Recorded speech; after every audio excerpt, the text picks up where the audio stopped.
All right, happy Wednesday. Welcome back to an all new episode of the Think on These Things podcast. My name is Kairu and I'm your host. And today we are diving into the 90th episode of the entire series. Before I get started, actually, I wanted to read something that I came across today while I was working. I was on LinkedIn and I saw this page. It belongs to a woman named Beth. I don't know where the quote came from. Maybe she came up with it. If you came up with it, if you ever see this, shout out to you, Beth, and thank you. I really enjoyed this quote and it resonated with me and I wanted to read it. It says, "Be kind to your mind because your body is always listening." I'm going to read that again. Be kind to your mind because your body is always listening. I wanted to share that quote at the start of this episode because I feel that it resonates with the entire DNA of this show.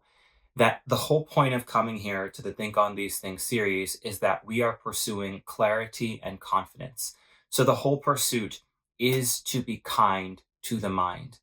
And ideally, everything else that needs to follow suit will follow. Your body will listen, your gut will listen, but your mind is such a precious thing. There's the saying that a mind is a terrible thing to waste.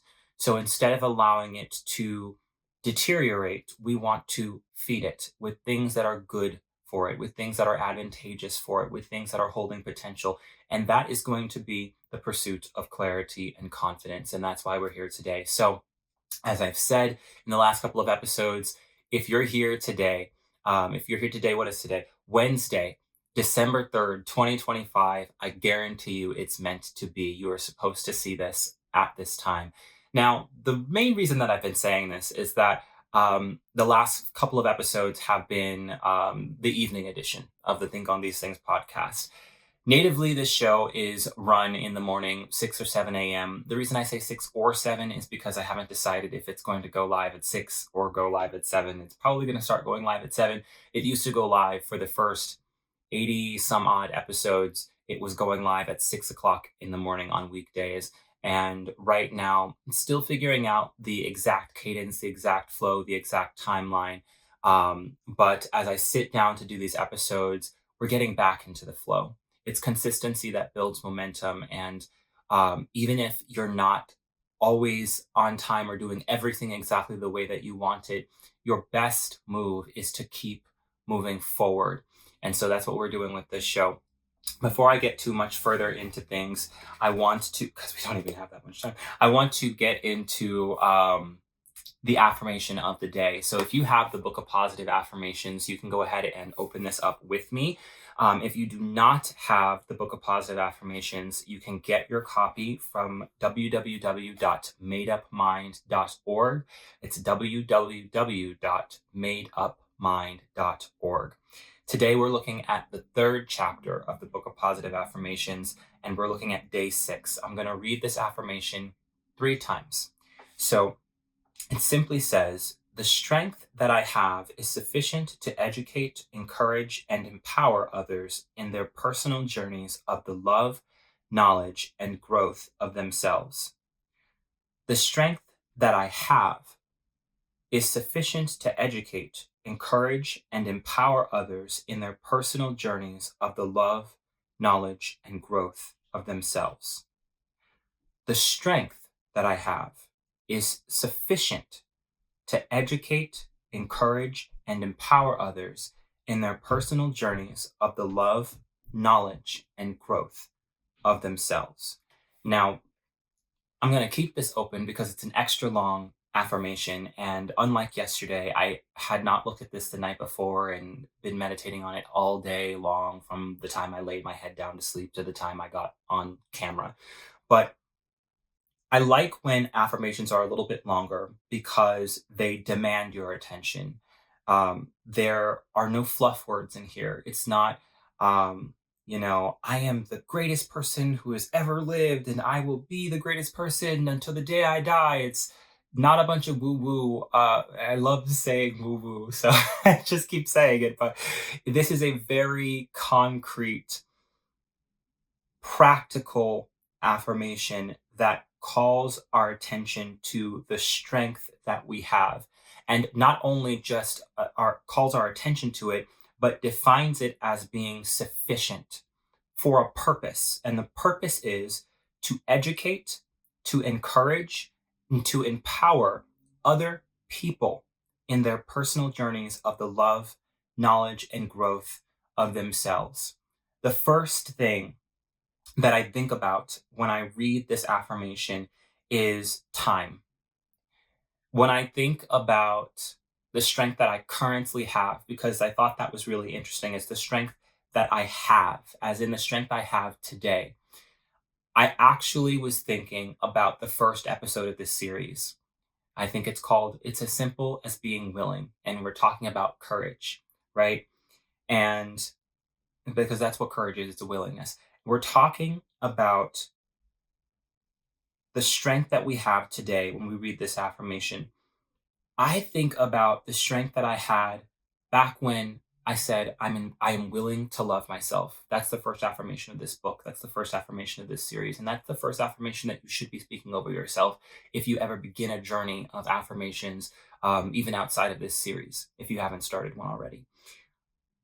It's as simple as being willing. The strength that you have when you begin that journey is sufficient to educate, encourage, and empower others. And it's not that you need to know something that you can't possibly have known in that moment. Whatever you don't know today, there's an opportunity in your future for you to learn it, God willing. But what you have right now, the strength that you've developed to this point in your life, is sufficient for you to educate, encourage, and empower others in their own personal journeys of the love, knowledge, and growth of themselves. Sometimes it is just in their personal lives. Other times it may also be in their professional or their academic or their religious lives. I watch content from creators in all of those areas who talk about personal matters, who talk about professional matters, who talk about academic and spiritual or religious based matters. And I find it really interesting how each person is able to convey a thought or a feeling or an experience in a way that resonates with their audience. Some of you are doubting yourselves and you're saying that I don't have what it takes to encourage another person. I don't have, how am I going to empower somebody else when I don't feel empowered myself? How am I going to educate someone else? And I'm going to tell you that it's as simple as being willing. It all comes back, and I didn't even listen to that episode before I got on here, and I wasn't planning to talk about this, but it literally is as simple as being willing. You being willing to say, hey, I understand that there is something better for me out there. I'm willing to go and find it. I'm going to take the first step. Here is me beginning my journey to being better, to loving myself, to knowing myself, to growing myself. And as you embark on that journey and as you continue on that journey, everything can't be done in the dark. And what's done in the dark is always coming to the light. So even if they don't see the process of you planting the seed, of you potting the plant, of you watering and nurturing the plant, and giving the light that the plant needs, giving the oxygen and the space that the plant needs in order to grow. When you step outside, they will see the progress.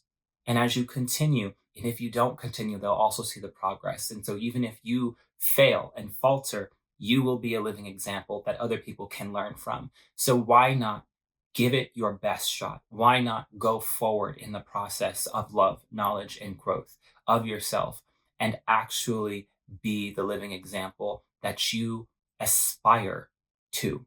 And what I mean by that is there are people that we often look up to and we wonder, what was it that got them where they are? Whether it is, someone who is self-aware or has a high level of self-esteem or has a high level of material resources. There are a lot of people in this life who have accomplished a lot of great things in a lot of different ways. And we look at them and we wonder, how did they do it? And when we actually peel back the layers, we find out that the process is as simple as one, two, three. There are a lot of challenges that come along the way. There are a lot of setbacks that are going to happen inevitably. But you know what? There's also a lot of triumph and a lot of setups that are going to be in your future as well. And I don't know about you, but I want to be present for all of those things that happen. I look back at my life and I understand how people have been inspired, engaged, encouraged. Someone just sent me today something they had, I guess the Spotify Wrapped or something like that, and they said you were in my top 5, and I said, wow, that is super encouraging. That's something that meant so much to me, meant so much to you, that you dwelled on it, that you, what's the word, marinated in that space and with that content or that product, right? That it ended up being one of the most important things or the most relevant or um, prominent things that showed up in your yearly recap of what you have been consuming. That's crazy. That's incredible. That's amazing. And I'm grateful, and it encourages me to keep going. When you see the fruit of your labor, it's a sign that you need to keep going. When you see that you missed the mark, it's a sign that you need to get up and keep going. Try again, change your tactics, modify your approach, do something different, but don't stop. There's something that I had, there's actually a few things I had written down, so I check my notes. Yesterday, I talked about the theme of this week being difficult conversations. And I'm not done having the difficult conversations. It's only Wednesday. Tuesday, I couldn't believe how many difficult conversations were already happening. But some of them have gone really well. Some of them are still in progress. Some of them are still in queue. They're waiting to start. And I am not rushing the process, but I am mindful about how I interact with each person because I know what brought me here, what it took for me to get where I'm at. I know what it is that was involved in the process of me making up my mind about what I want and what I will not settle for and what I require both now and in the future. And when I come to these conversations, I want to be clear and I want to be kind, but I want to make sure that it is not misunderstood what my purpose is in terms of my participation in that conversation, in terms of my anticipation of what's going to happen on the back end of those conversations. That is going to be what allows that person to see and understand who and what they are dealing with. And they can make their own decisions. And ideally, we'll agree. It's possible that we will disagree and we will have to figure out what we can do if we're trying to. There's a saying that says, how can two go together lest they agree? And sometimes there are going to be disagreements that you have, but in order for you to move forward together, you're going to have to come to some sort of agreement. And I think that's really interesting because earlier today I saw a post on Twitter about Travis Kelsey. Apparently on his podcast, I want to say he was interviewing George Clooney. Don't, hold me to it if I'm wrong. I only saw it very briefly. But I think that George was asked this question about his relationship, and he shared that in over 10 years, he and his significant other, they have never, I don't know if they're married or what their relationship status is, but the two of them, they've never had an argument. And I think that response was met with a slight, like, it was lighthearted, but it almost seemed like, whoa, in a decade, you've never had a disagreement, you never had an argument. They focus on arguments. I don't want to just say that they never had a disagreement, but George was very resolute in his response and his reasoning of why they've never had an argument. And he pushed the question back over to Travis and said, well, what about you? And Travis said that in his 2.5 year relationship, that he and Taylor Swift have never had an argument. Now, the internet is aflush with responses. They are congratulatory, they are side-eyeing, they are on the fence. And I think that all of the responses illuminate something even greater, that help us understand how the world feels about this sort of um, unicorn of a situation. Because the reality is, most people will not enter into a relationship long term where they do not have disagreements that lead to arguments. And for that reason, it's important to enter into the agreement that you belong together with the understanding that when disagreements arise, you want to handle them in one way or another. Those are agreements that are usually set at the outset of the relationship so that when it happens, when the big feelings happen, when the opposing perspectives happen, that it doesn't have to be the end, unless it's a deal breaker. And those are things that you should talk about, of course, sooner rather than later. But I just don't want anyone to sort of either watch the episode or read the responses and feel that for some reason a disagreement or the presence of a disagreement means the absence of belonging, because it's not true. The presence of a disagreement doesn't mean the absence of belonging. The presence of belonging or the promise of belonging should supersede any disagreements that arise. Again, unless they're non negotiables, they're deal breakers, and that's a conversation you all need to have, and you need to manage that in the best way possible. But if you have disagreements, there are many ways to handle them. And sometimes the feelings are so big, the perspectives are so diverse between the two of you that it does erupt into a sort of argument. That may be a minor argument, it may be a massive argument, but hopefully at the end of the day, you're able to effectively communicate what it is that you see, what it is that you feel, what it is that you desire, and your significant other is able to do the same, and you're able to come to an agreement about what you will do about those feelings, about those experiences, about those desires. And that is an example of strength, right? That the joy that brought us together is not being compromised, is not being stolen by the challenge or the dismay, even of the challenge that we're facing. Right now, we're facing a disagreement, but it's not bigger than the joy that binds us together. So, in that strength, you're able to have clear conversations. You are kind to each other through clarity, and you're able to figure the situation out and move forward together. I had some other notes. I know we're over time, but I'm hoping that this gives you some sort of encouragement today. And I'm going to read the affirmation one more time before we go, because it's a long one, and it's not like I'm willing to love myself. It's a very important one, but it is a very full one. So I want to say this: that the strength that I have is sufficient to educate, encourage, and empower others in their personal journeys of the love, knowledge, and growth of themselves.